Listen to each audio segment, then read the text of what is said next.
Это мир Авито, где теперь появилась оценка стоимости авто. Она показывает авто по ценам ниже рыночных. Сэкономлю процентов 15 минимум. Ого! Авито сравнивает цены на похожие авто в моем регионе.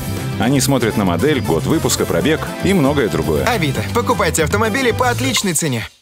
Hi, Max. How are you? Hi, Sergey. Thank you for having me on your webinar. It's my pleasure and my honor.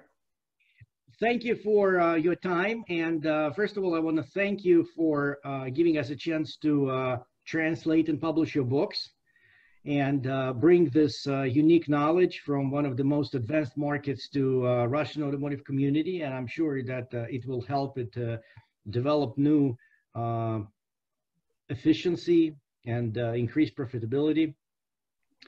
So let me ask you a few questions. And first, I want to sort of drill into you, who you are, who is the man behind the book. And the first question certainly comes to mind, and it's an easy question. It's probably a question that should be asked to anybody who has devoted their life to automotive business. How did you get into this business? How did you get into automotive business? So, you know, I have to be honest with you. I think every car guy or car gal that I know ended up in car business by accident. And I am no different. I went to college and I couldn't find a job after graduating from school. And 2 blocks away from my college was a Volkswagen dealership. And they hired anybody. As long as you had a pulse, they gave you a job. And that's how I ended up in car business. And I think it brings up a much more important point, that car business is people's business. And car dealers in America fail to attract talent the way other industries do it. For example, banking industry, they proactively go to college campuses and try to find the best and the brightest and either start them out with an internship during summer months and then offer them a job. This is something that car business unfortunately doesn't do. We also do not have any educational requirements to start working in a car dealership. You don't even need a high school diploma to start selling cars in the United States. So, you know, I ended up there by accident like most people. And I hope that maybe through my books, maybe through other contacts and realizations, the industry in general comes to a point where they understand how important it is to attract talented people right out of school. So I see. So it was really sort of a stretch from car business, but then you got in car business by an accident, and then next thing you know, you spend your life around. That's right. It's from your books. I sort of deduce that you have knowledge in various areas of car dealership operations, such as sales, service, F&I, general management. You speak a lot about HR, which we'll talk about a little later. But tell me a little bit about your steps in car business. You started as a salesperson. What was your, what road did you take, and how did you acquire the combination of all those skills? In other words, there are certain, there are experts on sales, there are experts on service, and you sort of cover all those or most of those areas. How did that happen? So I started selling cars, which is the best way to learn the business, because at the end of the day, selling cars is the engine that makes everything work.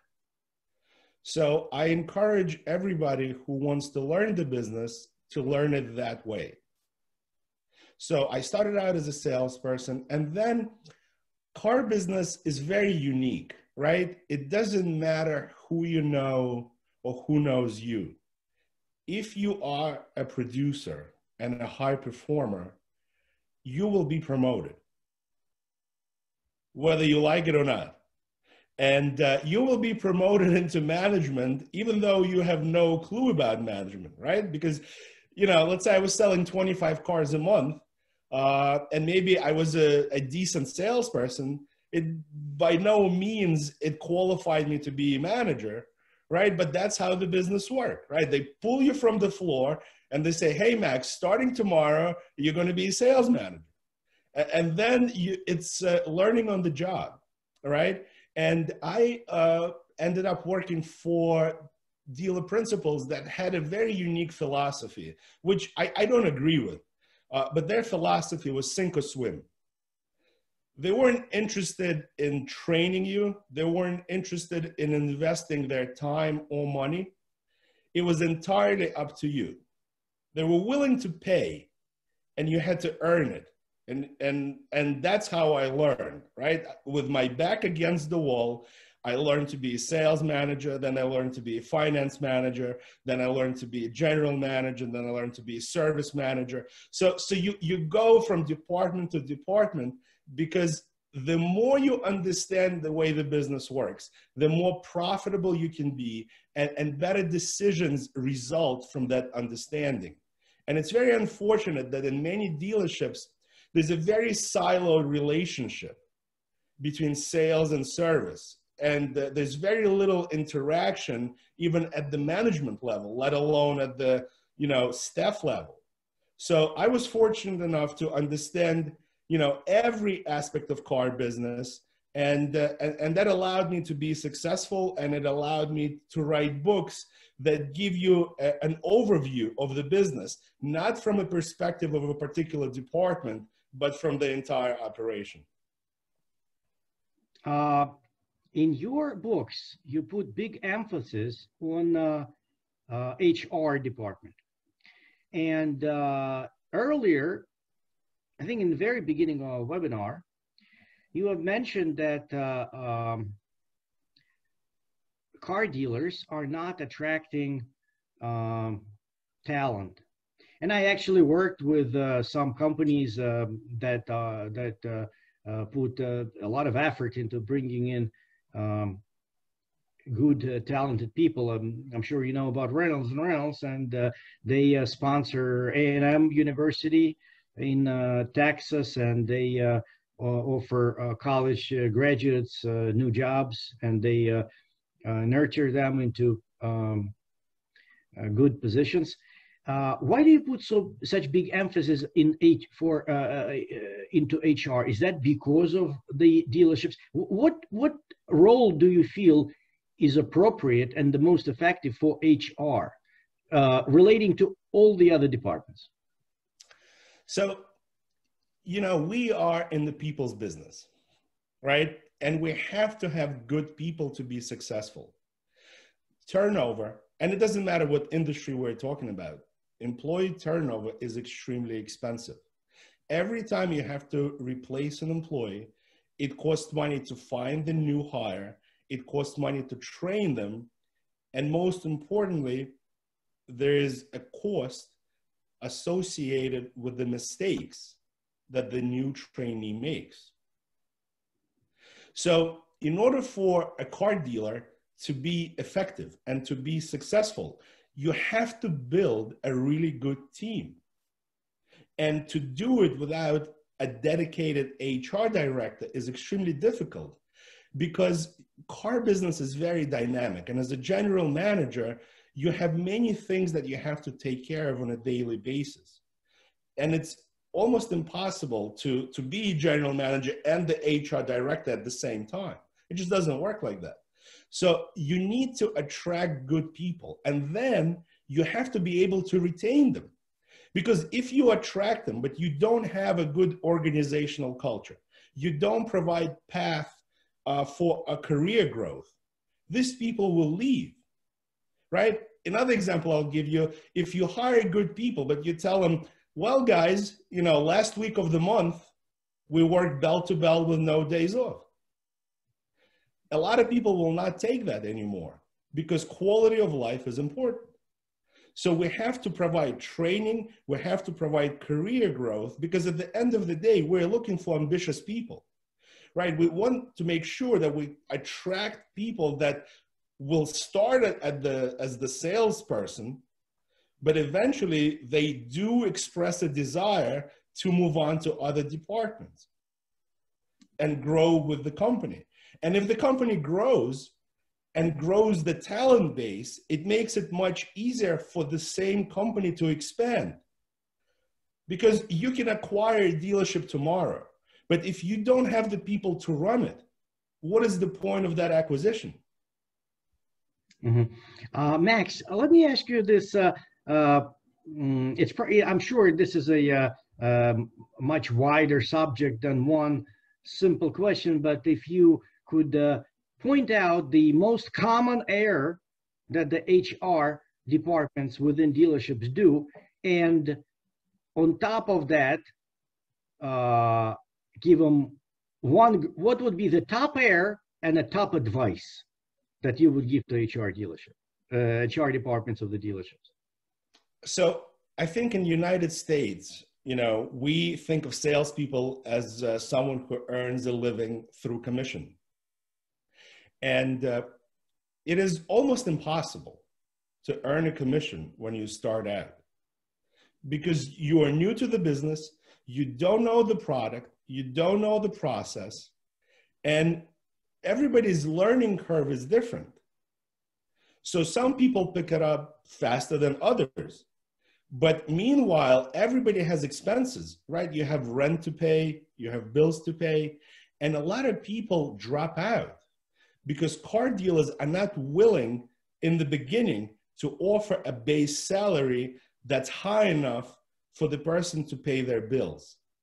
And I think that's the mistake that a lot of car dealers make. And that's how we lose a lot of people that could have been developed. So that's the first mistake. And the second mistake, I think, is not spending enough time training people. Again, a lot of times they will tell you, well, go watch some videos about the cars and then go see what Joe is doing and learn from Joe. And Joe might be a great salesperson, but Joe might not be able to teach anybody how to do it, right? Because it's a different skill set. Selling and teaching are two different things. And Joe might have some bad habits. And you as a green pea will start out immediately with bad habits that Joe learned from John 10 years ago. And that's how we have these bad habits transcend generations. So what would be the advice? I got the errors, but what would be a magical advice if you? I mean, right now you have an audience of a lot of people, and what would be a great advice to HR department? So it's the flip side of those two mistakes, right? First, don't be afraid to spend a little bit of money on the base salary for somebody who's just starting out. Once they learn the business, you can tell them, hey, you can either stay on this base salary and we'll pay you X amount of dollars per car, or we can put you on a lower salary and then you'll be able to earn more commissions. And at the end of the day, that individual can make a decision. But the stress of learning the business and making a living during the first 90 to 120 days is eliminated. And the other advice is don't trust Joe to train the new hire. Have a documented process. I'll give you a good example. A friend of mine after college was hired by Gap, right, which is a clothing retailer. I mean, they literally sell $20 t-shirts and jeans, right? Nothing fancy. And the training program is 30 days before you can speak to a customer. We're talking about selling t-shirts, right? Not complicated pieces of equipment like a car. But that's how much effort, time, and money Gap is willing to invest into its people. I see. It's a good comparison. Good comparison. let's talk about your business right now a little bit. You own the company Zanan Consulting or Zanan Max Zanan Services, correct? And it provides various services, audits, compliance services, training, and other things around automotive retail. Who are your clients? Tell us a little bit about your clientele. Are smaller dealers, mom and pop stores, big groups? Who are your customers? Give us some names if possible. So my company, MZ Dealer Services, provides income development solutions for car dealers. Income development. And income development is a very broad statement. So my job is to bring solutions that allow car dealers to make more money, whether it's through sales, F&I, parts, service, it doesn't matter, right? Because at the end of the day, the only thing that matters is that you have a profitable business. And whether, if you speak to a dealer principal and you ask them, do you care if the money came from parts or service or sales? He wouldn't care as long as he wasn't in the red. So that's the core of my approach, to bring solutions. And again, I am able to do that because I understand the business from every perspective, not just, I don't just have a singular vision of how it works in service or how it works in F&I. So that's the job. Now, to answer your question, who my clients are, I'll be extremely honest with you. I'm not for everybody. I don't want to work with everybody. I only work with people that want to be winners. And like in any other business, not all car dealers are the same. So if we look at the overall body of car dealers, I will say that maybe 10% are forward-thinking business owners that are willing to try and implement new strategies and adapt with time.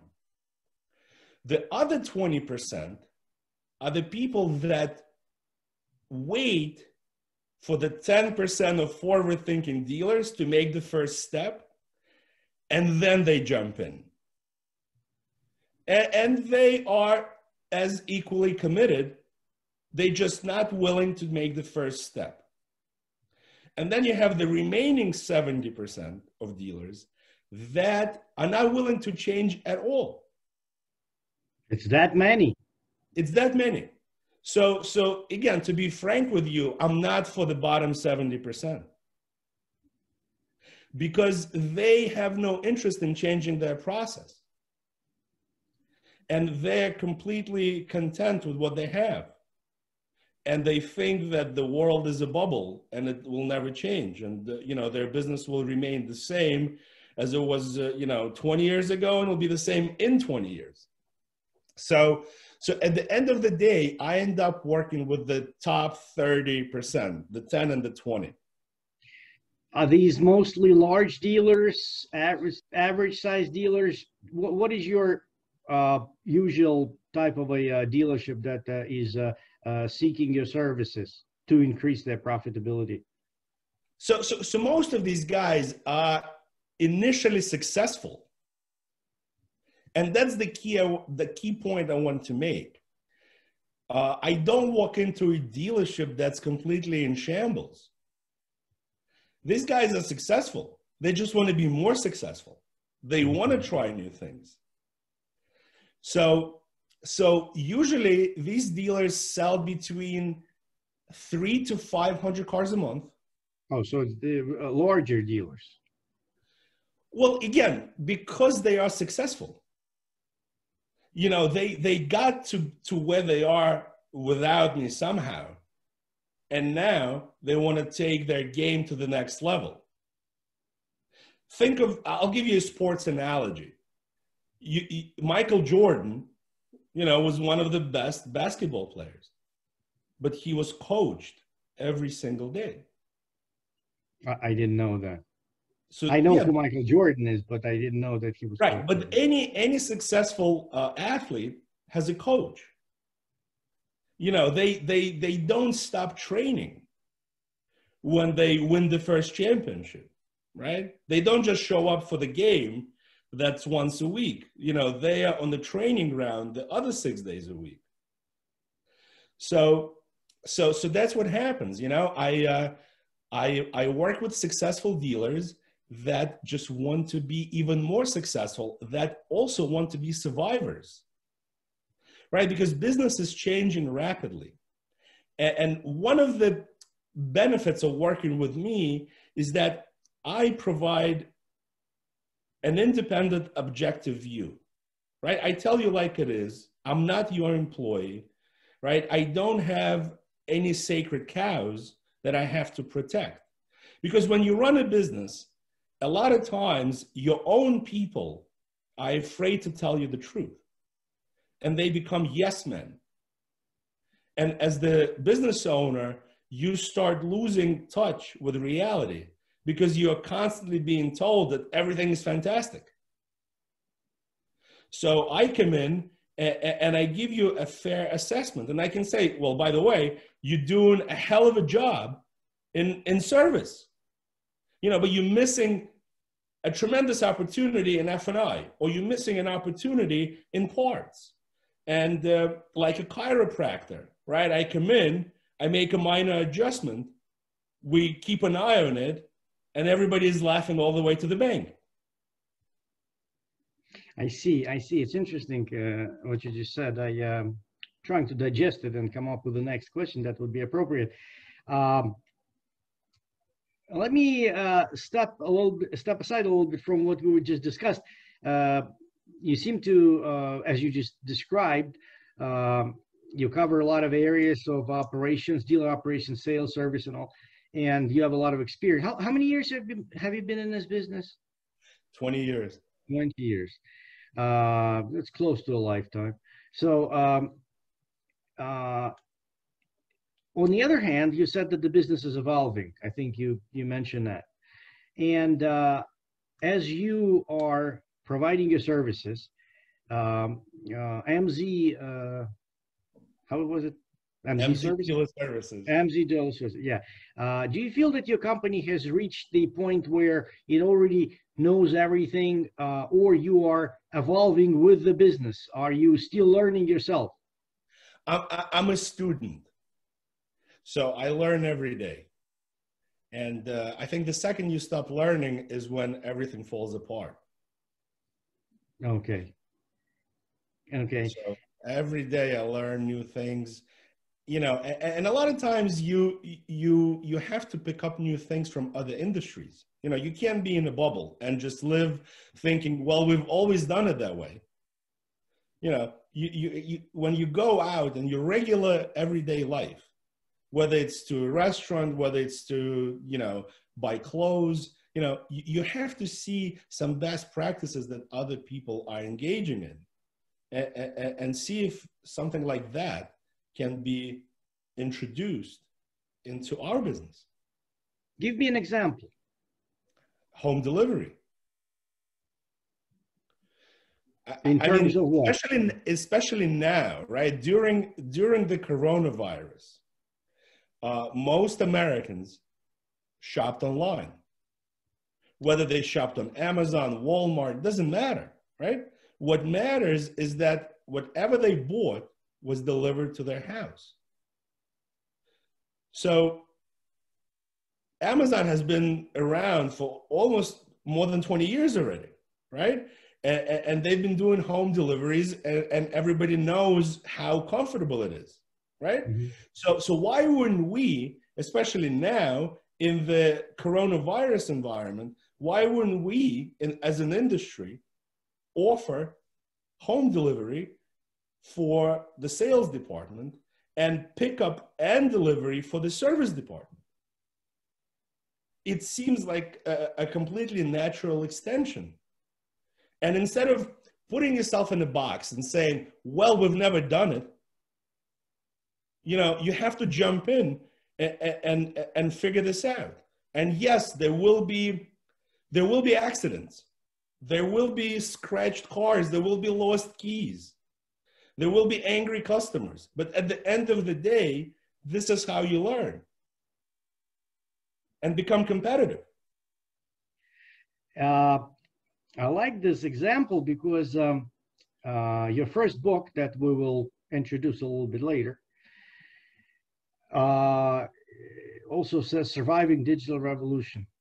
And I assume that this delivery services, they have to start with some online services. And there's a lot of conversation right now about digitalization of sales involving bringing as many processes that customers do at the dealership site online. There's a lot of interest right now to these processes, and you are, as an expert on it, as somebody who writes a lot about it. Tell us a little bit about these specific processes. Where do they start? What are the trends? How do you see them developing? Which are the bottlenecks? What's the most difficult part of the online services? Which component of online services is so far hasn't developed to the point when it's commonly used? Is it a trade-in appraisal? Is it this? Is it that? Is it the application processing? Try to give us the outline of a smooth, perfect digital dealership. So this is really simple. All you have to do, it's really simple, right? This is what the breakdown is. You'll know right away what I'm talking about. Okay. All you have to do is call a dealership of your choice. Is what? Excuse me. Do what with the dealership of your choice? Just call a dealership. Oh, call the dealership of the choice. Okay. Or email a dealership, fill out a lead online, and just ask them a simple question: how much is this car? Right. And that's it. This is where the process is broken. Nobody will give you a price on the phone, by email, or through chat. Because what the fear that the dealer has, right? The fear is that, oh, I just gave him the price. He's going to take it to my competitor, and my competitor is going to have to sell it for $1 less to earn the guy's business. So now the customer is shell-shocked, because everything you want to buy in 2020 online has a price. Whether you're buying it from Amazon, whether you're buying it from Macy's, right? Whether you're buying a pair of jeans, you're buying paper towels, you're buying a TV from Best Buy, everything has a price. You don't have to call anybody. You don't have to, it's not like pulling teeth, right? Best Buy is not panicking by saying, hey, Max, this TV is $1,200. They're not afraid that you're going to find this TV for $1,150 on Amazon, right? So if you are serious as a car dealer about digital retail, you have to display a price of the vehicle on your website. This is where the breakdown is. So what I'm saying is very simple. You have to be a one-price dealer if you want to sell cars online. Because if you're not a one-price dealer, what am I supposed to put in the shopping cart? How can I check out if I don't know the price of the car? Well, it starts with the price of the car, but there are other processes. So let's say the dealer does put the price on the used cars or even on new cars, and the customer does have an ability to see that price and see the car, and the dealer has more and more dealers right now equip their website postings and third-party website postings with multiple pictures. So let's say the price is there. Then what? There's got to be other steps that can be digitalized. So what are those steps, and which ones are more commonplace, which ones are still in the works, and which ones are difficult to manage, if there are such aspects? Well, the next step, right? The next step is to show the customer F&I. right? Most dealers, again, you can go to any website, right, of your choice, and you'll be able to find the car there. You'll be able to find a description of the car, pictures of the car. Most likely, you'll be able to find the parts catalog on the website. You might even be able to make an appointment to service your car. One thing I guarantee you, you won't be able to find is any information about the F&I products that the dealer sells. Every dealer has a finance tab on their website, but when you click on it, it's a credit app, or maybe a little article about financing versus leasing. But the actual F&I products, it's like a dirty secret, right? That people find out about at the last minute in the box, right? So don't be afraid of transparency and put your F&I products online. Put the description, put the coverages, put the price, put all the benefits. Let people do the research, because F&I products make perfect sense. If you buy a used car, why wouldn't you buy an extended vehicle service contract? So you can make a very impressive online presentation. You can have videos, you can have customer testimonials, you can have a blank contract showing the customer exactly what type of coverages they're going to get, right? There are many good things that you can do to entice people to engage. So now I choose a car, I know what the price is, now I'm presented with F&I products, I know what type of coverage is important for me based on my driving habits or based on my family situation.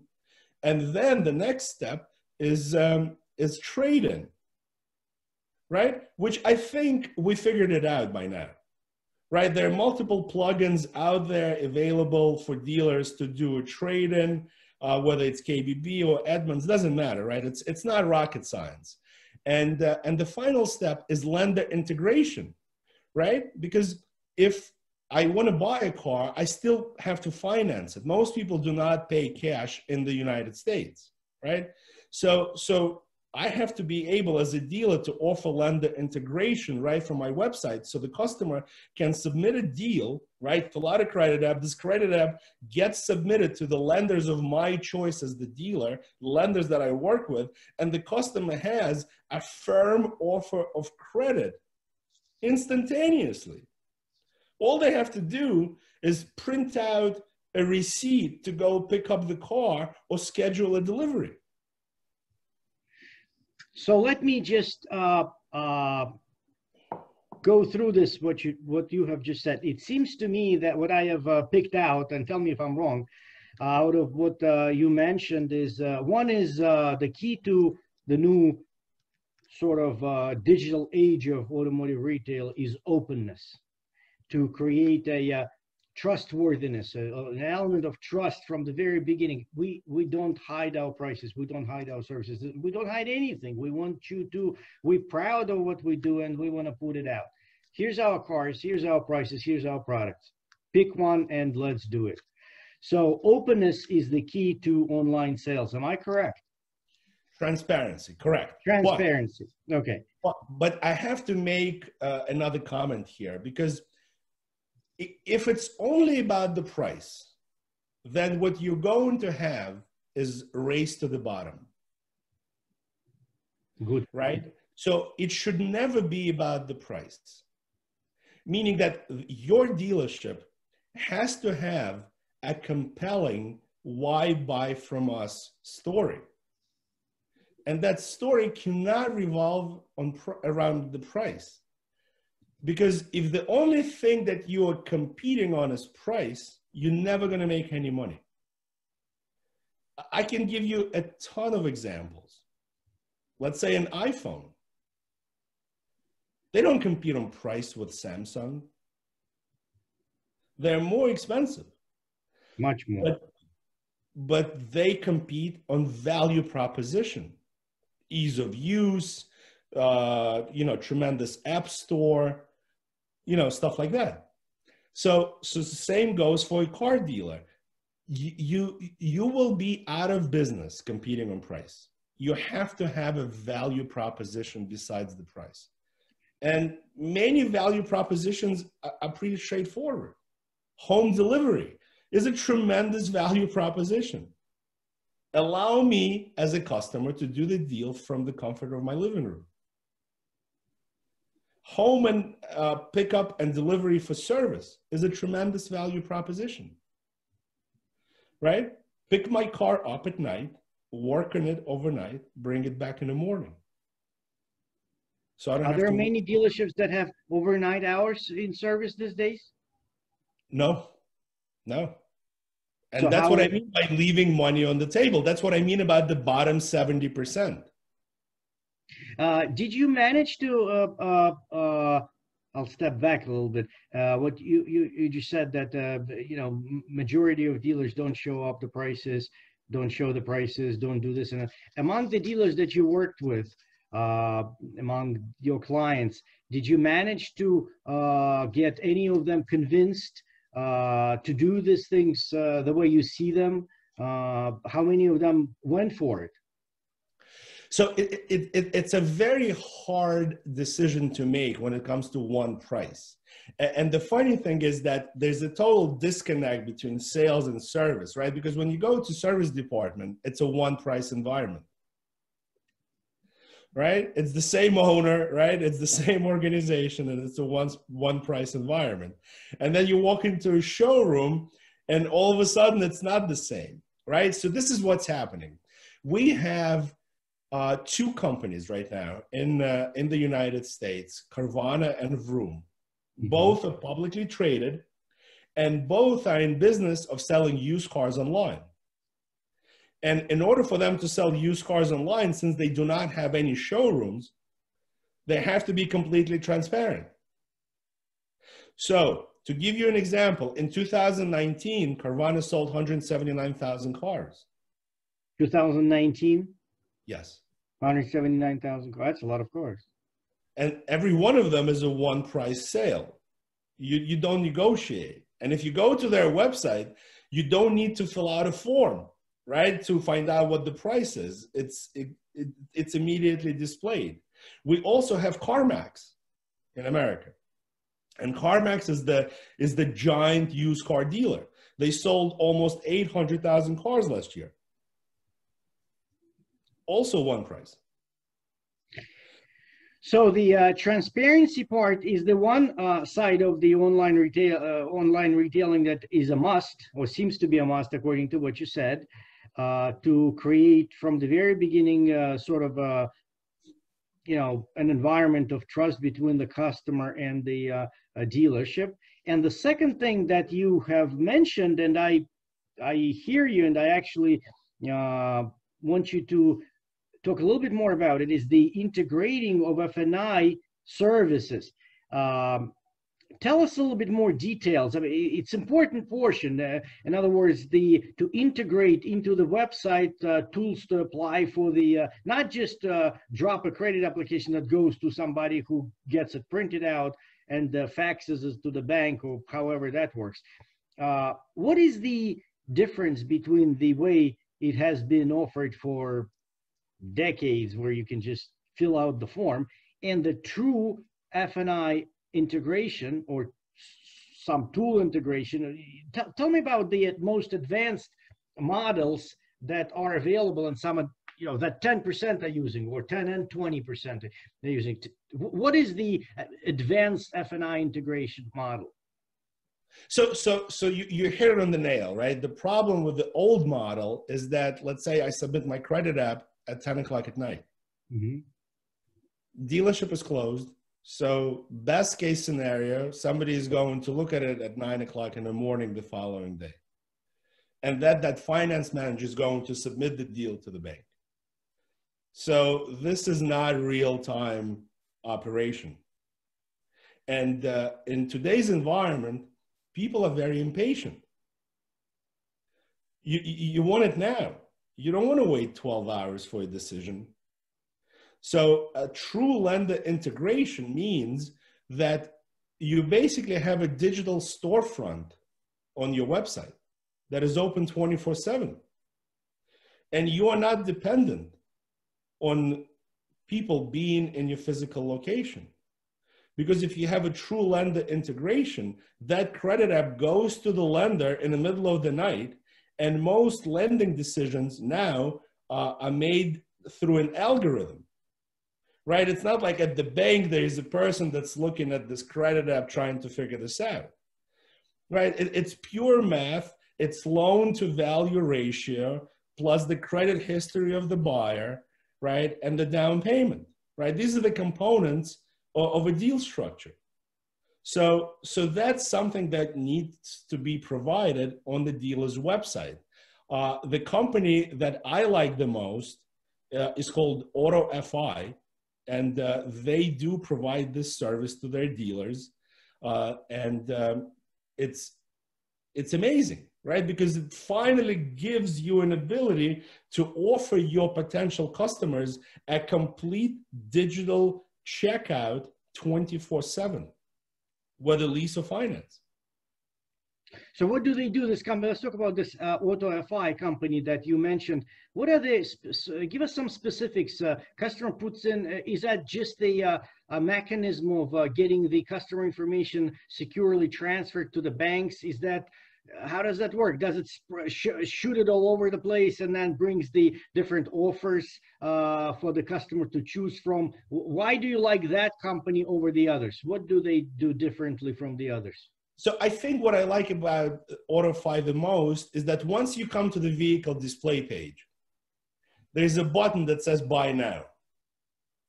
And when you click on buy now, that's the AutoFi process. So once you click on buy now, you fill out a credit app. As a dealer, you set it up with them to what banks they're going to submit that particular deal. They know all the rebates, they know all the programs when it comes to new cars, and immediately come back with up to 3 offers from 3 different lenders, and the customer has a choice, and the customer is in control. They also provide all the information about F&I products that the dealer sells. So again, the customer can do the research right online, add the F&I products, figure out their payment, play around with a down payment, and finalize their deal. So that's the experience that most customers are looking for in 2020. So this company, AutoFi, it's not just the tool to throw the information from the credit form or the customer information form to the banks. It also integrates the F&I products like extended warranty, gap, or whatever. And the trade. Customer wants to click and see what exactly is it, what are the coverage. Extended warranties can be different. It can be just a engine and transmission, or it can be the bumper to bumper, as they call it, warranty. So comprehensive warranty. It gives the customer description so the customer can pick and choose what is the most appropriate product for them. I see. So now, okay. And so let's assume that customer picked out the car, picked out the finance products, and now they're ready to make a decision. Now there's a trade-in. So customer puts in the information about the trade. I have a 2005 Toyota Camry with 75,000 miles, gives a brief description, and then there are many tools, just as you said, many plugins. What's the way for the dealer to secure? Let's say the customer puts the condition as good condition, and then there is a customer may not know that it had a paint work or it has frame damage or some other, even if sometimes customer would intentionally put the condition that doesn't match the actual car, but sometimes customers just don't know. They could have it's possible that they bought the car used and they don't know that there was prior damage on it.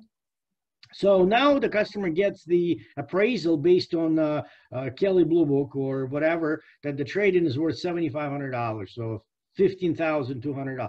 They come to the dealership, and then there is a moment of truth. They tell them, well, you said that this car is a good car, and that's why the system assigned $15,000 or whatever that was.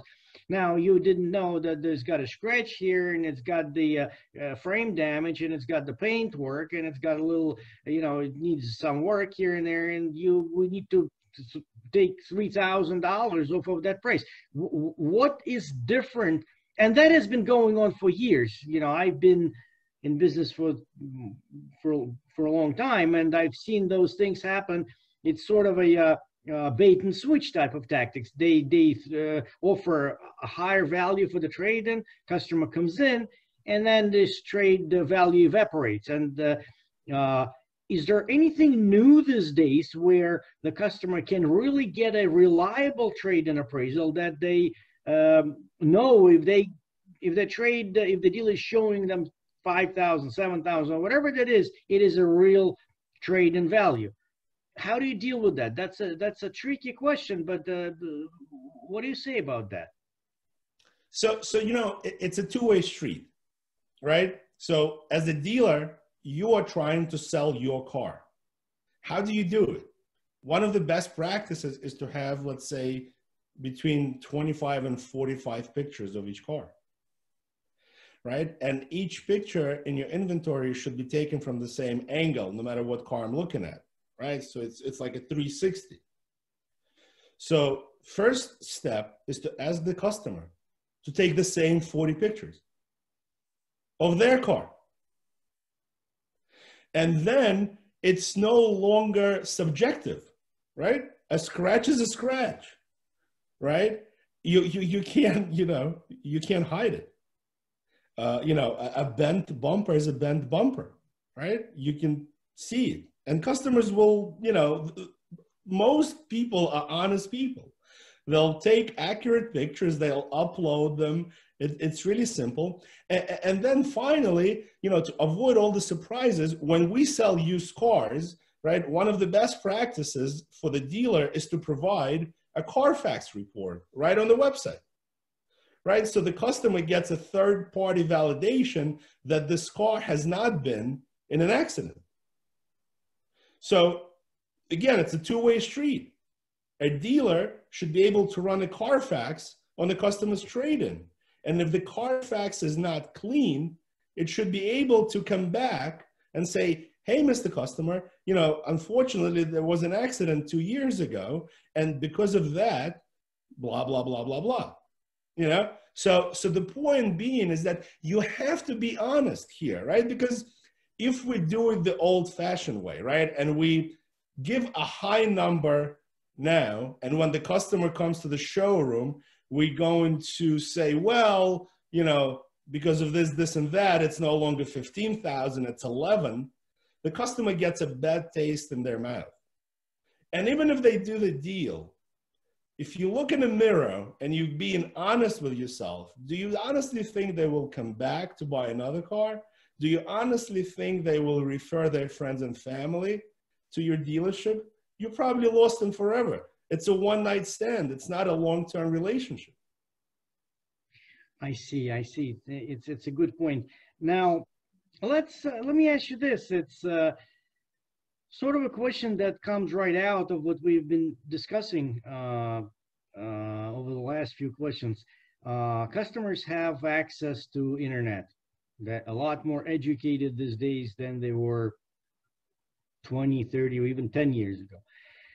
They know what the price, the invoice of the new car. They know what the average cost of the used car to the dealer. They know what their trade-in should be worth. And you were saying that there are tools that allow them to do a rather reliable appraisal.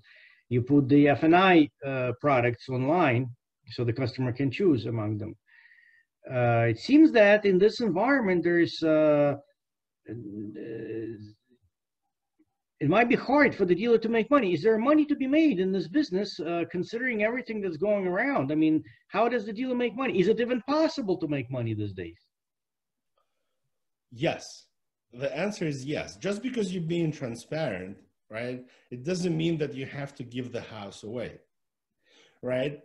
Just because information is available online It doesn't mean that you have to lose money, right? Profit is not a dirty word, right? Car dealers are for-profit businesses. This is not, you know, a charity. And again, if you're only competing on price, it will be very difficult for you to survive. So any car dealer that I work with, I advise them to come up with a value proposition, which is their why buy from us story that puts them in a separate category from their competitors. Because at the end of the day, you know, if we are in business of selling new cars, right, it's a commodity, right? Your car is the same as my car. Your dealership we buy cars from the same manufacturer, right? So we need to offer something else to our customers in order for them to buy from us versus our competitors. And dealers know what their value proposition is. For example, there are some dealers that have a car wash on their premises. And they tell customers that as long as you buy a car from me, I'll give you unlimited car washes for as long as you own the car. That's a tremendous value proposition. It's absolutely free for the buyer, right? For the customer. Lifetime car wash. So they drive by in the rain after the rainy day, and they just pop up at the dealership and get their car washed and keep on driving.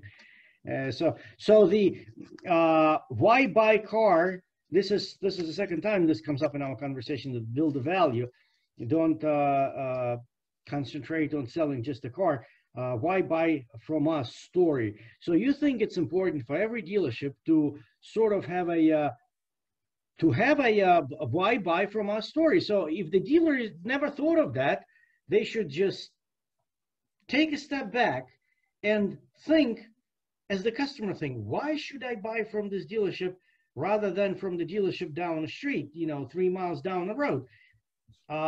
So the dealer should put themselves in the customer's shoes and think, how can I be different? So, and that's important. How would you suggest that for the dealer to do this? Should that come from the owner? Should that come from the general manager? Should they all get together as a team and think how do we make ourselves different? How do we create that value proposition? What could be the components of this proposition? How do you envision a dealership creating that sort of a presentation of itself? So what I learned is that it's very difficult for the dealer to come up with the idea themselves, not because they're not creative, but because, every value proposition has a cost. And there will be a stakeholder in the organization who's going to be against it, and who might be able to sabotage the whole thing. So it's better when it comes from an independent third party like myself. Because again, it's just better from the organizational conflict perspective. So I'll give you an example. Like one of the suggestions I make is this: offer an engine for life guarantee on your car. Lifetime engine warranty. Right. That's right. So again, it has tremendously high perceived value in the consumer's eyes, because everybody understands that the engine is the most expensive part of the car. So if you offer a lifetime engine, right, there's a way the program is set up that in order for you to maintain it, you have to do all scheduled maintenance according to the owner's manual at the selling dealer service department. So not only that you get to build the marketing campaign on the sales side and say, hey, this is how I'm different from my competitor. Everybody gets an engine warranty here. You also are making proactive steps to increase your service retention. And when they get to service their car, you can do some upsell and exactly. Well, I mean, listen, not in the beginning. In the beginning, you have to let people get used to coming to your service department, developing a relationship with your service advisors, right? And again, listen, if I'm here for my first oil change, what's the probability of you upselling me something? Probably slim to none, you know, because it's still a brand new car with 7,000 miles on it, right? But as I get more comfortable by visiting the service department and having a relationship with my advisor, and I know who my advisor is, and this brings me back to the beginning of our conversation about human resources and reducing employee turnover. If every time I come to service, there's a new service advisor, right, I will never be able to build a relationship. And it'll be very difficult for that new person to sell me something because, again, we're in the people's business and we buy from people. So we need to know each other. So you see how it all ties in together? Yes, I do. Yes, I do. Let me just go back to this lifetime engine warranty that you just discussed. Would you suggest that this would be a self-insured product if 1 out of 100 engines blows up? The dealer has to eat this cost, or there are third-party products that reinsure that? Exactly. It can be set up as a self-insured product. It can be set up as a reinsured product. One thing for sure, right? The manufacturers, the OEMs, learn how to build an engine. You know, these engines are extremely reliable. So the probability of the engine going down, especially when the customer performs all the scheduled maintenance, is very low, right? Would you have to have numbers, percentages? I mean, do you know of any example? I'm going to go with the number that's less than 1%. Less than 1%. Maybe less than 0.5%. And again, if the customer does not perform the scheduled maintenance at the selling dealer, right, that dealer is off the hook. They don't have to pay the claim. Right, right. On the multiple occasions in your in our conversation here, the words best practices came up. Tell me, what is the is there a real value to best practices? There are dealers that just do their things the old way, and there are dealers that constantly use best practices and they update their best practices, and they maybe I'm talking about that 10% or 10 and 20%, and they want to make sure that in every spot of the operations, in every corner of their operations, best practices are used. What is the value? What value would you put on if you have two same franchises across, 20 miles apart, same size, same brand, same people around, living around? What value would you be? And one dealer is using best practices, the other dealer does not. How does that reflect in their income or customer retention, or put a dollar number on it? So to me, you cannot manage what you cannot measure. And best practices go hand in hand with KPIs, right? Key performance indicators. So you have to be aware of what they are in order to measure your own performance, because how do you benchmark it? Right? So to me, for example, one of the best practices is to contact customers who declined the service on their previous visit to your service department. So it sounds really simple, but it's an extremely hard process that most dealers fail to perform. Because in order for the process to work, your service advisor has to record a declined service on the repair order. Otherwise, you cannot run a report on declined services. So first you have to create an opcode in your DMS.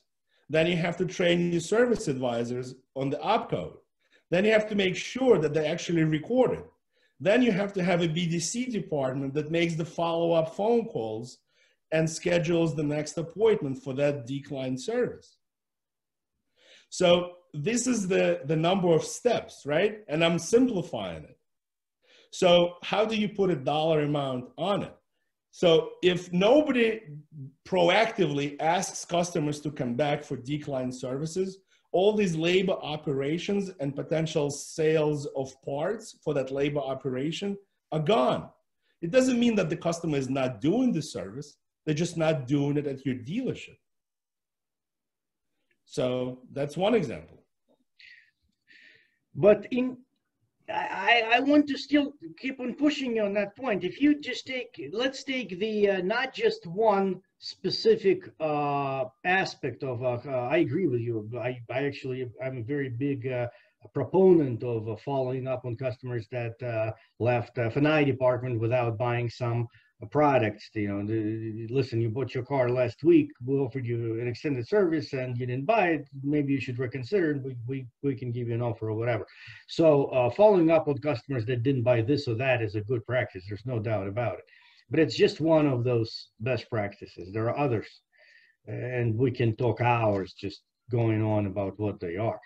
But I still want to ask you, if you have two dealers of the same size, same brand, same people, same rooftop, same everything, one is using, say, best practices per se, the other one does not. What's the difference percentage-wise in their income? How would you put a percentage difference in, put a value on the word best practices? So I'll give you an example, right? Instead of comparing two different dealers, let's take the same dealer before. Oh, that's good. That's fine. That's perfect. Before and after. Yes. Exactly. So, I had an opportunity to work with one of the largest privately held auto groups in America. They have 24 rooftops. And they wanted to make more money in F&I. Right? They were selling 60,000 cars a year.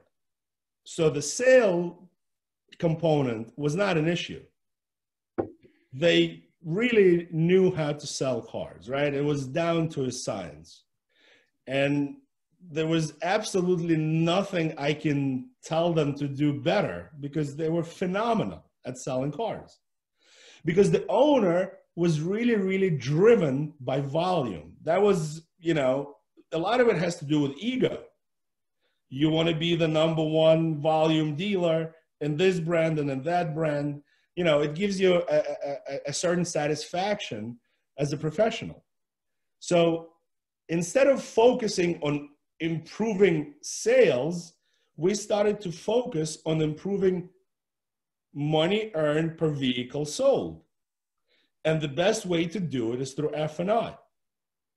So, for example, before, that organization did not use a menu. So if you do not use a menu in F&I, every time a customer goes to see a finance manager, it's different, right? Because every finance manager has their own unique style, and we are creatures of habit. So if, as a finance manager, I'm comfortable with pitching service contracts and tire and wheel coverages, but I'm not so comfortable talking about, let's say, gap insurance or key replacement or paintless dent repair or lease wear and tear products, I will just avoid talking about them. So the product penetration will always be lower if you do not use a menu. So the first thing we did, we implemented an electronic menu. An electronic menu basically mandates a 300% rule, which means you present 100% of your products to 100% of your customers 100% of the time. And the electronic menu allows you as the owner or the senior manager to monitor this process. And you can hold people accountable and say, hey, Joe, how come you didn't present these products? Why did you skip them? Right? Because a lot of times it's a judgment call, right? And the finance manager will tell you, well, I knew he wasn't going to buy it. Right? So we are trying to avoid this mind reading, right? And make it a systematic approach to presenting F&I products. So first step, we implemented the menu. Second step, we had to go back in time and to measure product penetration let's say in the prior 12 months. So let's say the product penetration was around 75%, right? Which is less than a product per deal. And then you have to set a benchmark, right? These are your best practices and say, hey, you know, let's shoot for 1 product per deal. And once you hit that, we're going to up it again, right? And eventually you can up it to 150, 175% per deal, which is 1.5 products per car sold. So at the end of the day, right, we were able to increase F&I gross profit by $600 per car through menu presentation, through increased product penetration, through implementing motivational pay plans where the finance manager gets paid more when he sells product as opposed to getting paid on finance reserve, which is charge backable. Right. So you do the math, 60,000 cars at $600 per car, right? We're talking about $36 million added to the bottom line. By bringing in those best practices. Exactly, and that's without selling 1 extra car. Actually, it's interesting. I was, you put out this example, and I actually forced you to do that. Это Мировито, где теперь появилась оценка стоимости авто. И мы с сыном быстро нашли авто по цене ниже рынка и можем больше времени провести вместе. Сосиска. Авито сравнивает цены на похожее авто в моем регионе. Они смотрят на модель, пробег, год выпуска и многое другое. Авито. Покупайте автомобили по отличной цене. But I want to ask a specific question. We interacted before with you, and you know that the sponsor of this project is a company named Avito, which is the #1 classified online classified site in Russia, and it's the 2nd largest classified site in the world. And this company actually stands for a transparent market, civilized market, and the fair competition. And as they're also an official partner of ROAD, which is the Russian Automotive Dealer Association, it's an equivalent of an ADA. And as the partner of a key industry association, they are interested to bring new products, new knowledge, and best practices to the Russian dealers. So that's why they're doing this good thing and sponsoring this book project and bringing the expertise of the most advanced market in the world to Russia. And they are smart, pragmatic people. A lot of people say, I can do this, I can do that. Tell us about, you described the, working with that dealer on increasing their F&I profit. Tell us about a specific business case with as many details as possible where you possibly offered a complex services using your unique experience with multiple departments where you use your knowledge of service, of parts, of F&I, of HR, if there was such a case. And what results did it do? How long did that take? So let's go back to the previous example and drill into it. So let's talk about the HR component, right? So our mission was to increase gross profit in F&I. HR is very critical here because HR is responsible for pay plans. So we needed to design a pay plan that would motivate finance managers, and that's 75 finance managers between 24 rooftops, where in the past, they were paid a flat percentage, regardless of the outcome, where we had to put them on the motivational pay plan, where there were multiple factors that contributed to their final pay. So we paid them on gross profit per deal, on product penetration. We had a bonus component in there for CSI, right? Because at the end of the day, if you only focus on product penetration and gross profit, the customer experience might suffer, right? You can't beat everybody over the head, right? So the CSI component was very important. We needed to maintain an above district average for the SSI component. So that's when we started working with HR to introduce these changes. Then we had to work with the sales department because we wanted to improve why buy from us story. And the way we did it is that we preloaded 2 products on every car. We preloaded paint and fabric protection and an anti-theft product on every single car. So now, when the customer came to the showroom, the salesperson had a really good story to tell. And they would say, hey, Mr. Customer, what makes us different from our competitors is that every car here comes with paint and fabric protection and anti-theft device included in the price of the car at absolutely no charge to you. So we had addendum stickers put on every car in the showroom. Now we needed to F&I involved because, again, you see, when you preload something, it creates an additional cost, an additional expense. And it's a hard pill to swallow when you preload something on 60,000 units. So we needed to get F&I involved. And the way we did it is that the paint and fabric protection was for 1 year at no charge.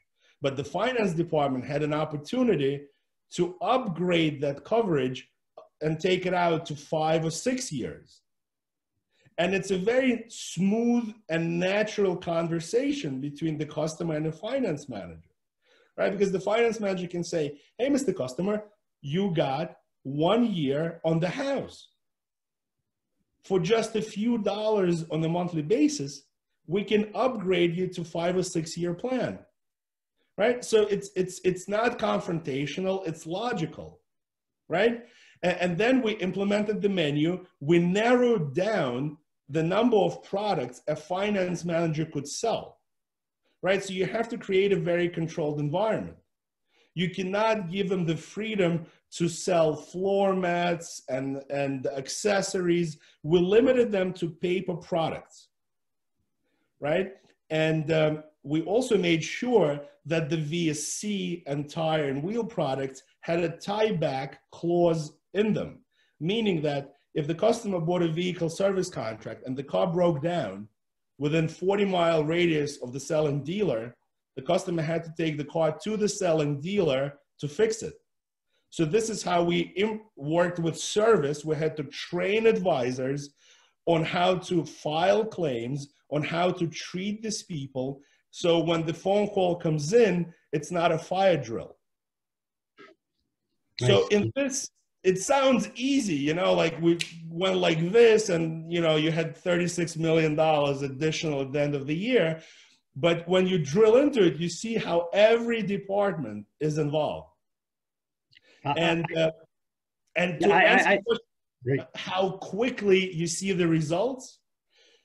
So in the beginning of our conversation, I told you that, you know, I am not for everybody, right? So the bottom 70%, we're dead on arrival, right?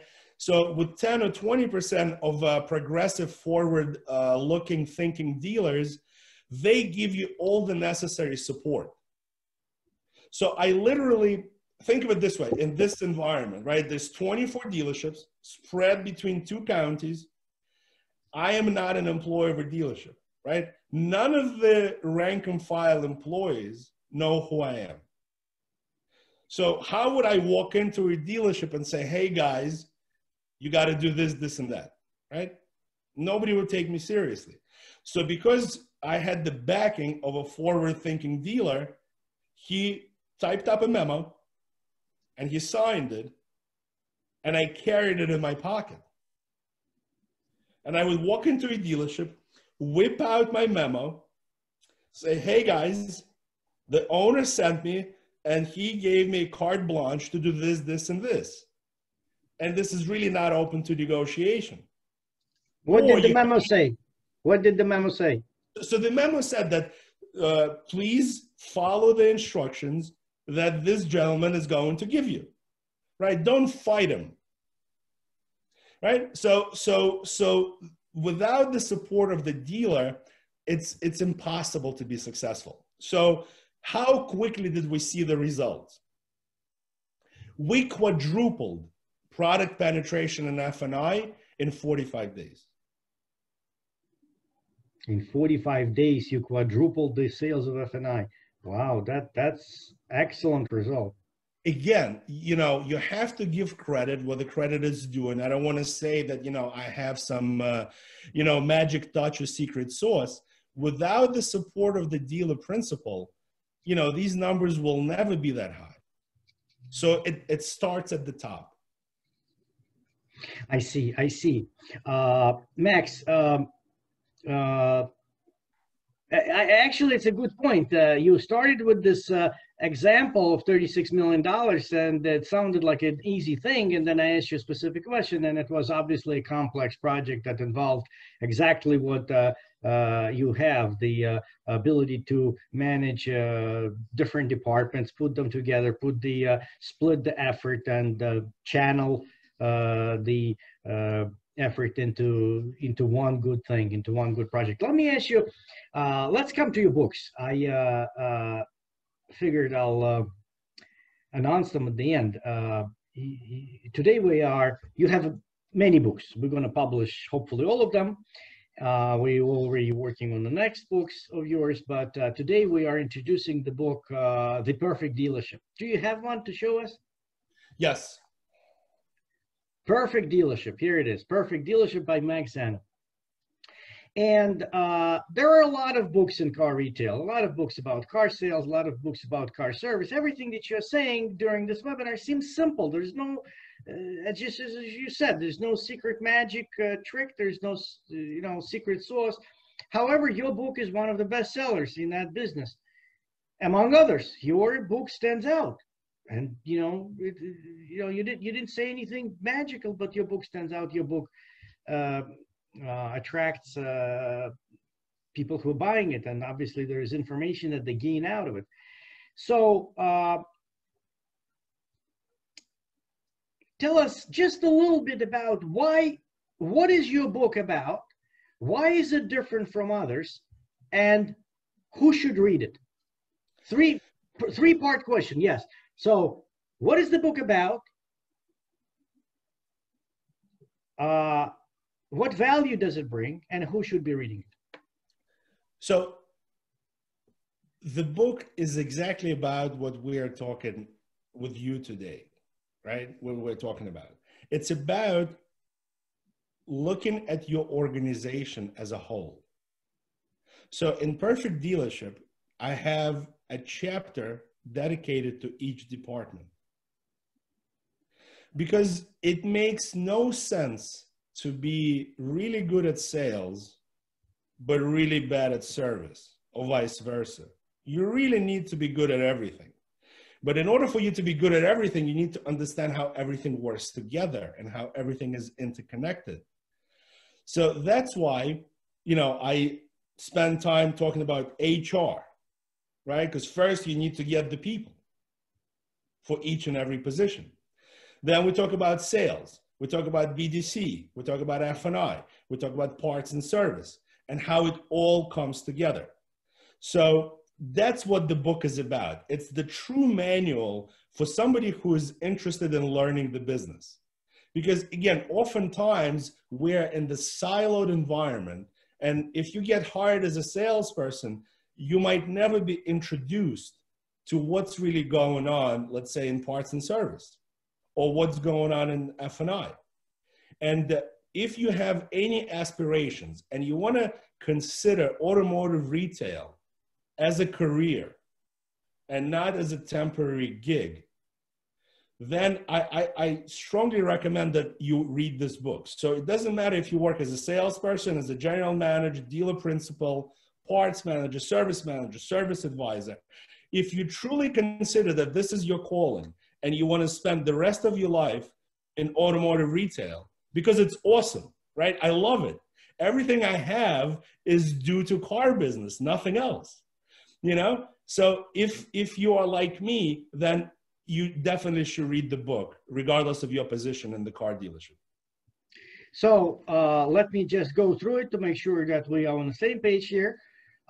Your book is different from the others because it actually shows that there are pieces to the puzzle. The dealership consists of different pieces of the puzzle. Well, the dealership is a big puzzle. There are pieces to that, and some of them may be good. All of them may be good. Some of them may not be as good. But making sure they all working together in without any friction, that they as a whole. The word that I heard and it got stuck in my mind.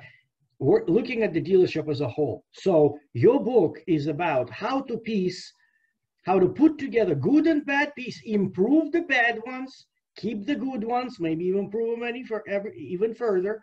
But most importantly, is how to piece that entire puzzle into one living organism. So that's what differs your book from the others. And the other thing that I heard is that this book would be good for pretty much any level of employee, from the general manager, probably the owner too, so they can look at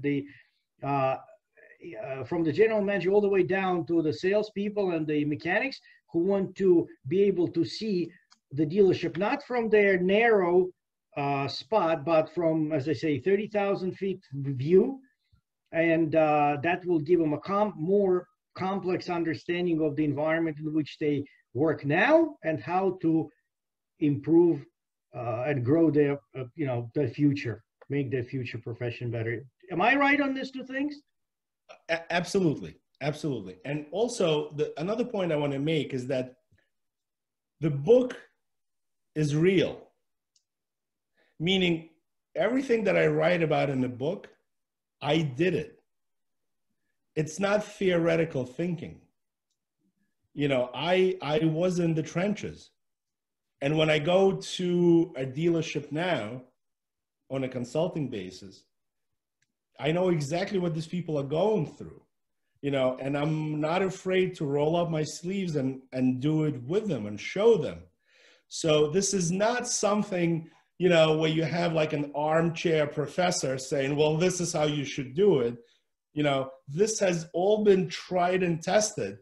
And I think I made in my previous life, right, every mistake known to men, right? And I learned like with this hot stove experience, so the book is real, and every book I write is real based on what I see and what I did and what I do now.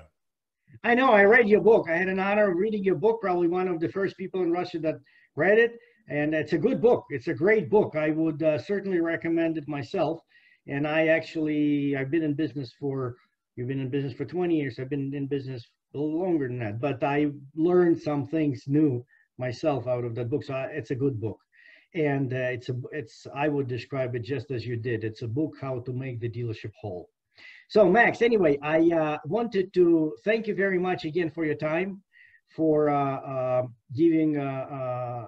for sharing your experience and knowledge and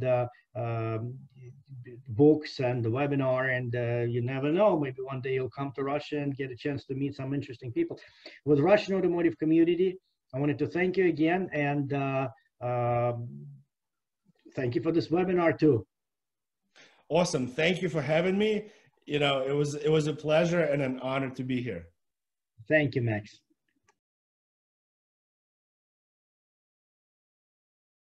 Это мир Авито, где теперь появилась оценка стоимости авто. Она показывает авто по ценам ниже рыночных. Сэкономлю процентов 15 минимум. Ого! Авито сравнивает цены на похожие авто в моем регионе. Они смотрят на модель, год выпуска, пробег и многое другое. Авито. Покупайте автомобили по отличной цене.